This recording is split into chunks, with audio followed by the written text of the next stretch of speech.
Welcome back to Investing Talk podcast. Today, we're taking a close look at Greenpro Capital Corp, ticker GRNQ. Our mission really is to unpack the recent developments and try to understand what they might mean for you if you're looking for a clear picture of the company's current standing and, well, its future prospects. We've got info from their recent announcements and a pretty detailed due diligence report to help guide us through this. And as we start, it's probably important to recognize we're looking at a situation with some significant challenges in their existing business, but also alongside some potentially, let's say, game-changing new ventures, though they definitely come with risks. Okay, let's begin by unpacking that recent financial performance then. The figures that jumped out at me were, well, the pretty significant revenue drop in Q1 2025. I mean, we're talking $352,755 compared to nearly $660,000 the year before. It's down over 46%. And it doesn't stop there, does it? The loss from operations increased. The net loss got bigger, too. It looks pretty concerning across the board. That's a really key observation. Sure. And if you break it down further, their service revenue, which seems like it was, core part of their traditional business, well, it plummeted by 51%. Wow. Now, the digital revenue did show a positive start, yes, around $26,000, but it's still, a very small slice of the overall pie right now. And this isn't just a blip. The data suggests a longer trend. You look at the 5-year sales growth rate, it's negative 351%. And the 5-year EPS growth is negative 13%. Right. So difficulties increasing sales and generating profit per share over the longer term. And looking closer, the loss per share, that also worsened. And the return on equity, it's around negative 80%. That's quite alarming. Yes, that ROE figure. Yeah. Negative 80%. It basically means, in simple terms, for every $100 invested by shareholders, the company effectively lost $80 in this period. It really highlights significant challenges in how efficiently they're using that capital. Okay. But what's sort of intriguing is contrasting that, quite stark financial picture with some of the strategic moves the company's been making. They've formed a strategic alliance with GreenX Corp and Bank Islam Trust Company, Laboon. That's right. It sounds like a move aimed at strengthening their financial service offerings, So potentially leveraging those partnerships. it does. And they've also got plans, announced plans anyway, to bring the CST stablecoin onto their platform. I think that was slated for April 2025. That signals a pretty clear push into digital assets, doesn't it? It certainly does. The CST stablecoin, for context, is a crypto designed to hold a stable value, probably pegged to the US dollar. So this is their entry into decentralized finance, or DeFi. And these initiatives, plus their involvement in that huge $6 billion entertainment complex project in Thailand, the one with the horse racing track and luxury hotels, they seem quite ambitious. Ambitious is definitely the word, especially that Thailand entertainment complex. I mean, the scale is just enormous. But it's important to keep in mind, being part of a consortium like that, well, it doesn't automatically mean immediate revenue or guaranteed success. Large projects like this have huge complexities and very long timelines, usually. Okay, so here's where it gets really interesting for me. Despite all this negative financial news we just talked about, the stock price actually jumped. It went up over 30% on May 16th. That seems, well, counterintuitive. It does, doesn't it? Yes. And this really brings up that point about market sentiment versus, current reality. While the past financial results are clearly worrying, the market seems to be latching onto these forward-looking strategic developments. So betting on the future. Potentially, yes. The growth potential they see in digital assets, maybe the sheer scale of that Thailand project. It might be overshadowing the immediate financial problems for some investors. And we should also remember the stock's 52-week range shows it's had big ups and downs before. It's volatile. This kind of jump, despite bad earnings, it could even hint at, meme stock type activity, or maybe some larger investors are making a big bet on Thailand based on info not in the quarterly yet.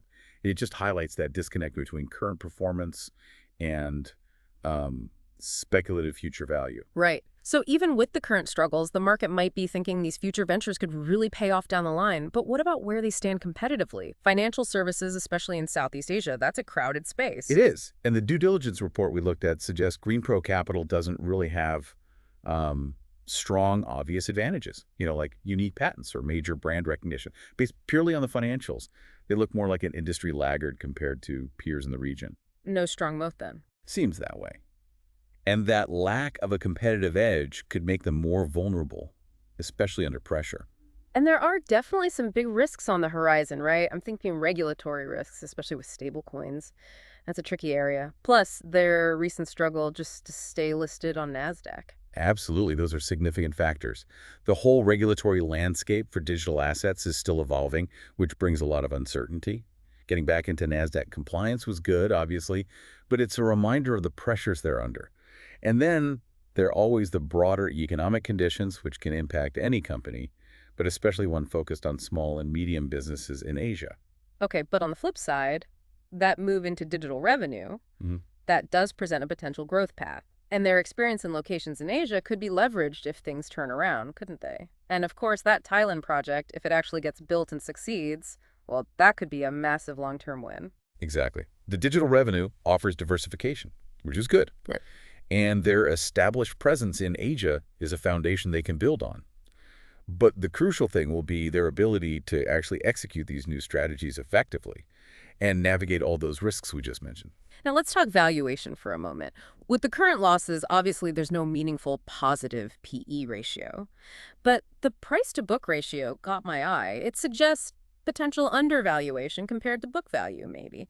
But that could also mean concerns about asset value, right? It could. Book value is essentially assets minus liabilities on paper. And that gap between the stock price, which is quite low, and the book value per share, which was reportedly much higher, it really underscores the market's uncertainty. Is it undervalued, or does the market think those assets aren't really worth what the books say, maybe due to potential write-downs given the losses? That makes sense. A low PB can signal undervaluation, sure. But when a company's struggling financially, it often signals market skepticism about the stated asset values. Plus, the fact they don't pay dividends affects how some investors see it.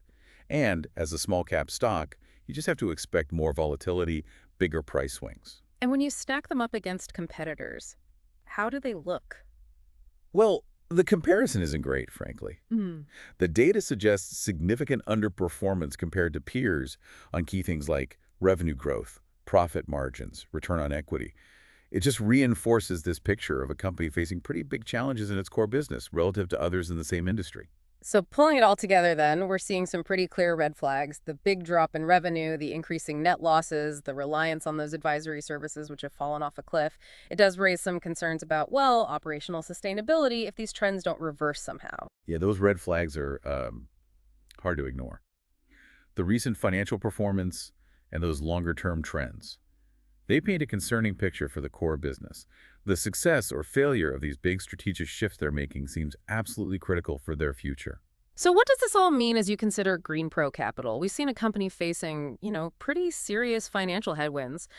But at the same time, they're making some bold, potentially transformative moves in digital assets and these large-scale development projects.